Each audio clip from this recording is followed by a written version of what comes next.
আমরা নিজের চোখে নিজের বড় মনে করি, এরকম ডাকাইত আছে না নাই? নিজেরাই নিজে মনে করে কত বড় সাহেব, লাট সাহেব। মান তাওয়াদা তারাফা, এটা হচ্ছে সুন্নাতুল্লাহি ফিল আরদ। মান তাওয়াদা তারাফা, যে নিচে নেমে থাকতে চায় আল্লাহ ওরা টেনে উপরে উঠায়, আর যে খালি উঠতে চায়, হিংসা করে অহংকার করে উপরে ঠেলতে চায়, ওরা নিচে নামায় দেয় কে?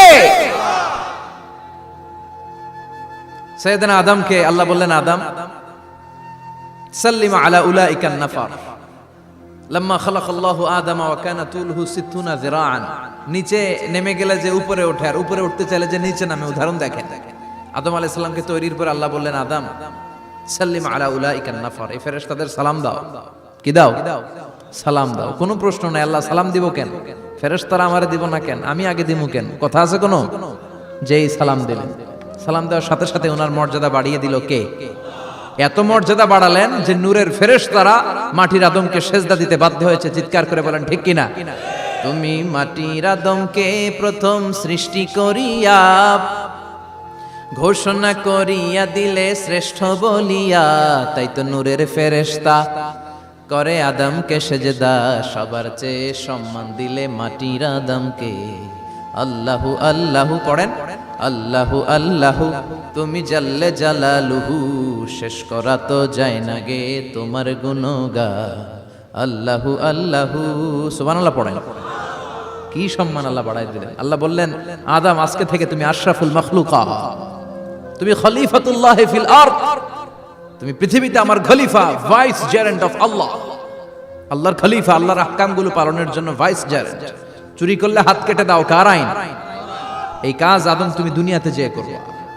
জিনা করলে ডেথ পেনাল্টি, হেড অফ, শিরচ্ছেদ করে দাও, কার আইন? খলিফা হিসেবে মানুষ এসে করবে। মানুষকে আল্লাহ আশরাফুল মাখলুকাত বানিয়ে দিলেন, নিচু হয়েছে বড় বানিয়ে দিলেন। আর শয়তানের অবস্থা কি? শয়তানকে আল্লাহ বললেন সেজদা দে আদমকে। শয়তান যুক্তি দাঁড় করিয়েছে, খালাকতাহু মিন তিন খালাকতানি মিন নার ওয়া খালাকতাহু মিন তিন। আল্লাহ আপনি আমারে বানাইছেন আগুন দিয়া। কি দিয়া? আগুনের ধর্ম উপরের দিকে উঠে, আর মাটির ধর্ম সে নিচে পড়ে থাকে, আমি কেন সেজদা দেব? শয়তানকে চিরকালের জন্য ইবলিস মালউন, অভিশপ্ত আর জাহান্নামী হিসেবে ঘোষণা দিয়ে দিল কে? এজন্য আপনি ছোট থাকতে চাইবেন, আপনারা বড় বানাবে কে? আর আপনি নিজে যদি বলেন আমি বড়, থাপ্পড় মেরে আপনারা নিচে নামাই দিবে কে? এজন্য বিশ্বনবী দোয়ায় বলতেন, আল্লাহুম্মা জাআলনি সাবুরা ওয়াজআলনি শাকুরা ওয়াজআলনি ফি আইনি সাগীরা ওয়া ফি আ'য়ুনিন নাসি কাবীরা। ও আল্লাহ, আপনি আমারে ধৈর্যশীল বানান, আপনি আমারে শুকরগুজার বান্দা বানান, আমার চোখে আমারে আপনি ছোট বানান, মানুষের চোখে আপনি আমারে বড় বানান। সুবহানাল্লাহ পড়েন। এজন্য সবসময় শুকরগুজার থাকার চেষ্টা করতে হবে। রাজি আছেন তো? যে কোনো মুহূর্তে, যে কোনো পরিস্থিতিতে আমরা শুকরিয়া করব কার? চিল্লায় বলেন কার? আমরা যেন বেশি বেশি আল্লাহ তাআলার শুকরিয়া আদায় করতে পারি। আল্লাহ তুমি তৌফিক দাও। সবাই পড়ি আমিন। উত্তর চান্দোলা হিলফুল ফুজুল ইসলামী সংগঠনের উদ্যোগে আজকের এই তাফসীরুল কোরআনের প্রোগ্রাম। হিলফুল ফুজুল নামটা আমার বড্ড প্রিয়। বিশ্বনবী যখন 15 কিংবা 20 বয়স, কোন বর্ণনায় এসেছে 15, কোন বর্ণনায় 20, তখন তিনি একটা ছাত্র সংগঠন করেছিলেন, ইয়াং স্টারদের একটা অর্গানাইজেশন করেছিলেন। ওটার নাম তিনি দিয়েছিলেন হালাফুল ফুদুল। হালাফুল ফুদুল, ওইটারই আমরা বাংলায় কি বলি? হিলফুল ফুজুল। হালাফ মানে শপথ, oath, we take an oath in the name of Allah. আল্লাহর নামে শপথ নেয়ারে বলে হালাফ। আর ফাদিলা, ফাদলুন, এগুলোর প্লুরাল হচ্ছে ফুদুল। ফুদুল মানে ভালো কাজ। ভালো ভালো কাজের উপর বিশ্বনবী যুবকদেরকে একত্রিত করলেন যে মক্কা শহরে কোনো টেন্ডারবাজি চলবে না, কোনো চাঁদাবাজি চলবে না, দুর্বলের উপর সবলের অত্যাচার চলবে না, জালিমের জুলুম চলবে না, হত্যা চলবে না, ধর্ষণ চলবে না, রাহাজানি চলবে না। মক্কা শহরটারে শান্তির শহর বানাতে হবে। যুবকরা এই দায়িত্ব কাঁধে নিয়েছে। কারা? মুরব্বীরা না, যুবকরা। যুবকদের আছে প্রাণ ঢালা উচ্ছ্বাস, অনেক শক্তি। এজন্য যুবকদেরকে ভালো কাজে আসতে হবে। যুবকরা চাইলে এই দেশের চেহারা পাল্টে দিতে পারে। এদেশে যুবক ভোটার আছে কয়জন জানেন? নতুন করে যুবক ভোটার হয়েছে 2 কোটি। কয় কোটি? 2 কোটি না? Can you imagine that? কল্পনা করতে পারেন? They can change Bangladesh, they can change the face of Bangladesh. তারা 56,000 বর্গ মাইলের এই বাংলাদেশের চেহারা পাল্টে দিতে পারে। তাদের অনেক শক্তি। এই জন্য যুবকদের এই শক্তি কাজে লাগাতে হবে। ফেন্সিডিল, গাঁজা, ইয়াবা, হিন্দি সিনেমা এগুলোর পিছনে দৌড়ানো যাবে, পর্নোগ্রাফির পিছনে ছোটা যাবে। যুবক বয়সে ভয় করতে হবে কারে? চিল্লায় বলেন কাকে? আল্লাহ আমার যুবক ভাইদেরকে তুমি তৌফিক দাও।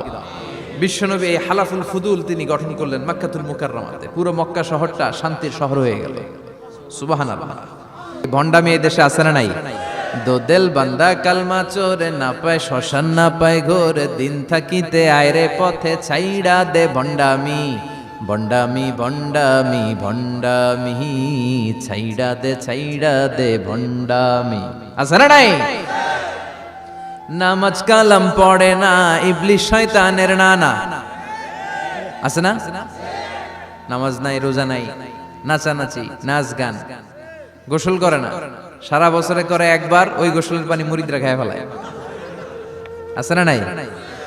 নামাজ রোজা করে না, ইবলিশ শয়তানের নানা, ধর্মের একখান খুঁটি ধইরা কয়দিন করবা হয়রানি, ভণ্ডামি ভণ্ডামি ভণ্ডামি, ছাইড়া দে ভণ্ডামি। ঠিক কি না?